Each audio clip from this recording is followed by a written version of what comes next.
इंदौर में विजयादशमी का पर्व बड़े ही धूमधाम और उत्साह और पारंपरिक तरीके से मनाया जाता है। इस पर्व को हर कोई बुराई पर अच्छाई के रूप में मनाता है। जहां लोग रावण को उसके कर्मों के कारण दहन करते हैं, वहीं इंदौर में कुछ लोग ऐसे भी हैं जो दशहरे के दिन विधि विधान से रावण की पूजा अर्चना करते हैं।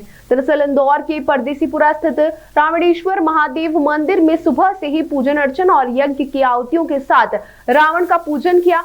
महात्मा रावण भक्त मंडल के संयोजक ने बताया कि उनकी संस्था ने 7 साल पहले रावण का एक मंदिर भी बनाया है।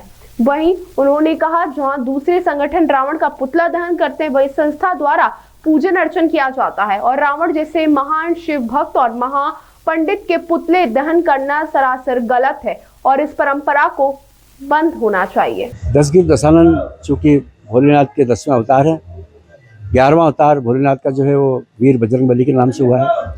12वां अवतार जो उनका शिवलिंग पत्थर की जो लिंग है वो बन गए, इसलिए 12 ज्योतिर्लिंग मतलब देश में माने गए हैं, पूरी दुनिया में जो माने गए हैं वो इस तरह है।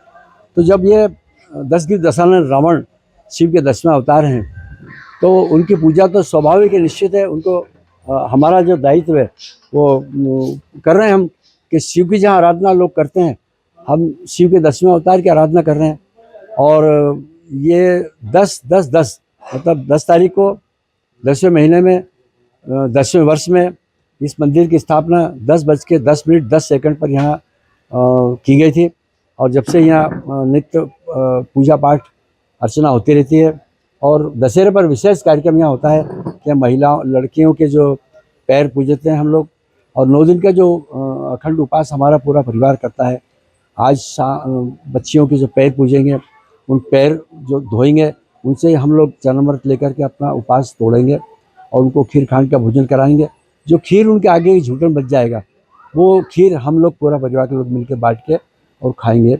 आज मंदिर में वैसे अब इसका जागरण बहुत हो गया है हिंदुस्तान में। मतलब ये पहला एक मंदिर है जिसमें 10 जो मुंडी बताई हैं वो 10 मुंडी नहीं है, वो 9 ग्रह हैं और एक मुंडी जो है वो रावण की है। और रावण के पास 9 ही ग्रह अपने कब्जे में थे और काल को उन्होंने पैर में बांध रखा था। इतने बड़े प्रकांड पंडित और विद्वान ज्ञानी जिन्होंने नाड़ी तंत्र शास्त्र को लिखा है, उन्होंने कामधेनु शास्त्र लिखा है, उन्होंने विज्ञान का शास्त्र लिखा है, उन्होंने अंक गणित लिखा है। ऐसे प्रकांड पंडित और विद्वान रावण को कहाँ तक जलाना उचित है, ये मेरे समझ नहीं आ रहा है। हाँ, ये बात जरूर है कि आपके चैनलों के माध्यम से, अखबारों के माध्यम से जब जाहिर हो गया है कि नहीं यार, प्रकांड पंडित रावण जो है एक विद्वान थे, उनका पुतला जलाना अच्छी बात नहीं है। और ये इस तरह से अब धीरे धीरे पुतलों के चलन बंद हो गया है। अब कहीं अभी अपने अखबारों में पढ़ा कि कोई लड़की के नाम से वो पुतले बना करके उनका जला रहे हैं। अरे अगर जलाना है तो जो आपके मन में जो एक अहम बैठा है, आपके जो मन में घमंड बैठा है, उसको आप दूर करिए। और इस तरह पुतले जलाने से क्या होगा? मतलब आपका पूरा मेरा नाम महेश गौहर है और मैं रावण भक्त मंडल का एक सेवक हूँ, छोटा सा।